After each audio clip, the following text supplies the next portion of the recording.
T'entends. Continue. Je disais, c'est 460 milliards de têtes, ça fait beaucoup, hein, mais on a des pays, tu peux passer à la slide suivante, on a des pays avec plus de 80 millions de têtes, notamment le Nigeria. Donc des pays avec des effectifs très élevés. Soudan du Sud, et au Sénégal, par exemple, on est autour de 6,7 millions de têtes de chèvres. Donc c'est des gros effectifs par rapport aux effectifs européens. Euh, donc ce qui fait que l'Afrique est le deuxième continent derrière l'Asie en termes de population caprine. Sachant que l'Asie, c'est surtout la Chine et l'Inde qui polarisent le gros de la population caprine. Voilà. Tu peux passer à la slide suivante. Tu m'entends? Oui, oui, on t'entend. Voilà. Que tu Donc passes. là, on voit vraiment le Nigeria qui sort du lot avec 80 millions de caprins. Et puis ensuite, on a des pays comme le Tchad, le Kenya, l'Éthiopie, le Soudan, le Mali. Et puis progressivement, on se réduit, mais on est toujours, allez, on passe quand même sous les 10 millions. Mais le Sénégal est dans les 20 premiers pays avec 6,5 millions de têtes de chèvres. Donc c'est des gros effectifs par rapport aux pays européens. Il faut savoir que la chèvre en Afrique a plusieurs rôles. On a d'abord un rôle social. Les chèvres sont souvent sacrifiées ou données lors d'événements. Alors d'abord les événements sociaux, lors des mariages, des baptêmes, circoncisions, les funérailles. Et dès qu'il y a des invités de marque, on abat une chèvre pour le repas. Et elle est également sacrifiée lors de rituels religieux, comme la fête du mouton, l'Aïd, mais également le retour de pèlerinage de la Mecque et la fête de fin de Ramadan. Donc ça, c'est notamment dans les pays musulmans. Mais également dans les pays plus chrétiens, elles sont souvent sacrifiées également quand il y a les communions.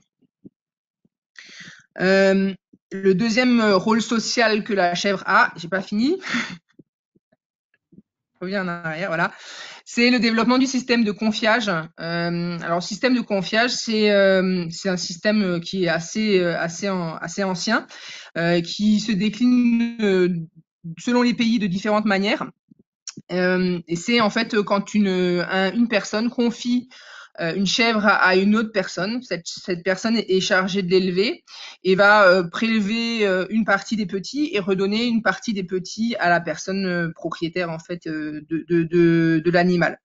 Ça permet de renforcer la solidarité, notamment dans les villages, et ça permet notamment à certaines personnes qui n'ont pas les moyens d'accéder à des animaux. Je simplifie, hein. La chèvre a également un rôle économique. Au niveau des pays, vous voyez que c'est des effectifs qui sont très importants, donc il y a une valeur marchande importante, conséquente. Et également au niveau de la peau de ces animaux pour l'artisanat local, mais aussi pour l'exportation. Donc, notamment au Niger, on a une race qu'on appelle la race de Maradi, qui est une race qui est très prisée pour sa peau notamment, parce qu'elle a des caractéristiques très intéressantes, notamment pour tout ce qui est maroquinerie, pour la production de chaussures en cuir, etc. Au niveau microéconomique, la chèvre a un rôle important au niveau notamment des ménages ruraux et des ménages les plus pauvres, parce qu'elle sert de porte-monnaie, surtout pour les femmes africaines. On vend facilement les chèvres en cette saison, notamment pour acheter la nourriture pendant la période de soudure, donc avant l'arrivée des récoltes. On vend également les chèvres pour payer les intrants agricoles, les semences, les fertilisants.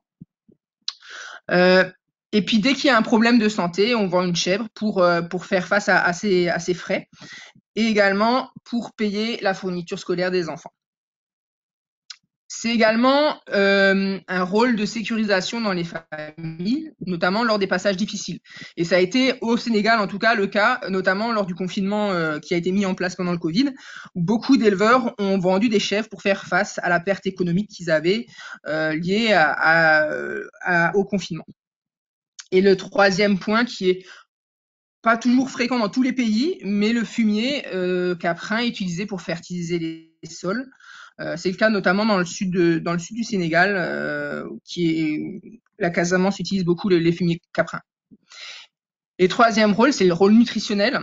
Avant toute chose, les chèvres en Afrique sont élevées pour la ressource en viande, notamment en milieu rural, parce que c'est des animaux qui font des poids légers, qui sont pas très chers et qui, quand on abat un animal, permet de faire face à la consommation journalière d'un ménage rural avec 30 ou 40 personnes. Mais c'est également une source de protéines et de vitamines avec l'autoconsommation du lait, car c'est complémentaire de la production du lait de vache. Pendant une période, les vaches ne produisent plus de lait et par contre la chèvre en produit encore. Donc voilà les trois rôles essentiels. Pardon? Non, je disais juste par rapport aux chiffres, là, je prends 2 secondes pour dire c'est millions, c'est pas milliards. Hein.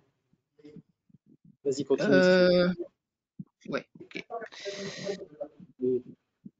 Est-ce que nous, on t'a coupé?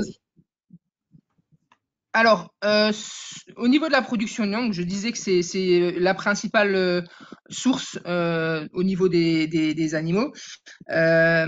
C'est la production de viande de chèvre qui s'élève à 1,5 million tonnes qui sont produites. Donc ça, c'est les chiffres de la FAO 2019 sur l'ensemble du territoire africain.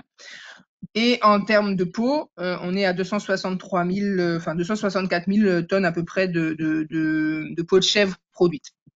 Donc, pour vous donner un peu une idée de ce que ça représente. En termes de production laitière, ouais, tu peux passer. En termes de production laitière, sur le continent africain qui compte un peu plus d'une cinquantaine de pays, il y a 28 pays africains qui sont producteurs de lait en 2019, toujours selon la FAO, pour un total de 4 352 719 tonnes. Avec en premier pays le Soudan et puis suit derrière le Soudan du Sud et les autres pays. Alors vous voyez par rapport aux effectifs caprins, le Nigeria qui était le premier pays avec les effectifs de caprins, ne produit pas de lait du tout. Donc c'est vraiment des effectifs pour la production de viande. Ce qu'il faut noter, c'est une forte concurrence du lait en poudre en fait dans les pays africains, avec 530 000 tonnes en Afrique qui sont importées de lait en poudre de vache en 2018 et qui clairement concurrence le lait local, que ça soit le lait de vache ou lait de chèvre. Tu peux passer à la suivante.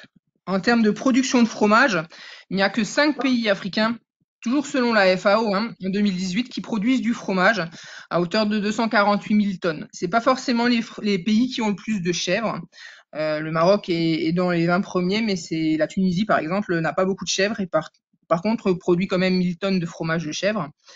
Et après, on a des gros pays avec des pays qui ont un grand effectif de chèvres, le Niger, le Soudan et le Soudan du Sud, mais qui font du fromage surtout traditionnel, local, et je pense qu'il n'est pas du tout exporté.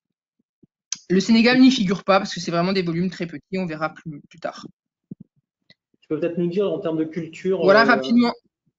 En termes de culture alimentaire, ce que consomme, alors selon les pays, ouais. Mais. Bon, il n'y a pas de consommation, traditionnellement, il y a quand même une consommation de certains produits laitiers, notamment chez les nomades, qui consomment et le lait caillé et le fromage. Ils font une espèce de fromage. C'est d'ailleurs notamment au Niger, le tchoukou, c'est un fromage de chèvre très traditionnel, produit par les nomades et qui a commencé à se développer un petit peu chez les éleveurs sédentaires.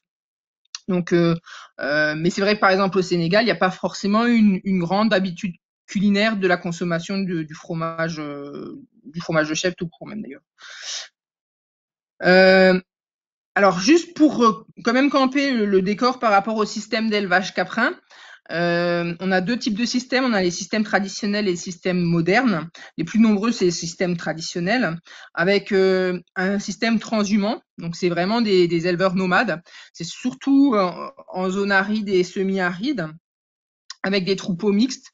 Donc, soit de chèvres et de moutons, soit de chèvres et de vaches, qui sont conduits au pâturage par un berger et qui sont déplacés en fonction des zones de production de fourrage tout au long de l'année, ou alors juste pendant la saison des pluies.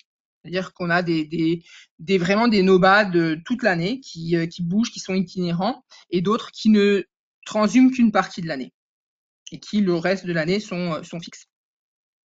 On a des systèmes pastoraux, également en zone aride et semi-aride, qui sont aussi des troupeaux mixtes, conduits en pâturage par des enfants ou des jeunes hommes, et par contre qui sont complémentés en fin de saison sèche par des feuillages d'arbustes ou de la paille de brousse.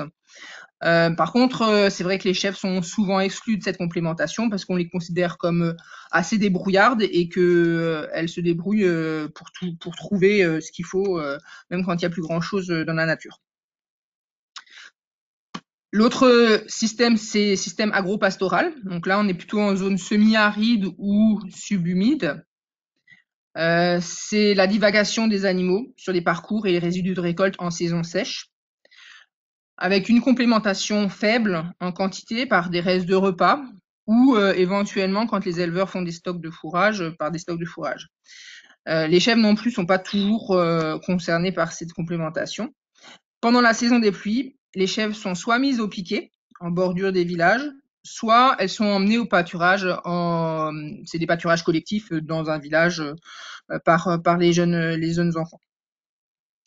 Et le dernier système traditionnel, c'est le système sédentaire qui est plutôt en zone humide et dans les villes, avec une dévagation totale des animaux, pas de complémentation, et une alimentation des animaux sur les dépôts d'ordures en périphérie des villages ou dans les villes. Ce qu'il faut savoir, c'est que les animaux, la nuit, dans les systèmes traditionnels, sont logés généralement dans des abris, dans des enclos de fortune, ou alors ils sont attachés à des piquets dans les cours de concession. Il n'y a pas de bâtiment couvert qui existe, ou très peu. Pour les systèmes modernes, on est surtout en zone urbaine ou périurbaine, avec des abris en dur, une stabulation permanente, et plus rarement divagation au parcours collectif. Il y en a quand même dans certains cas des divagations d'animaux dans les grandes villes. En milieu rural, ces systèmes sont plus rares, mais ils existent quand même, avec notamment des éleveurs qui sont accompagnés par des ONG ou des différentes structures qui les aident pour le financement de bâtiments, ou par des agro-businessmen qui développent un nouvel élevage. Donc c'est des bâtiments en dur avec un apport d'alimentation en verre pendant la saison des pluies et en sec toute l'année, le reste de l'année. Voilà. Voilà rapidement pour les systèmes d'élevage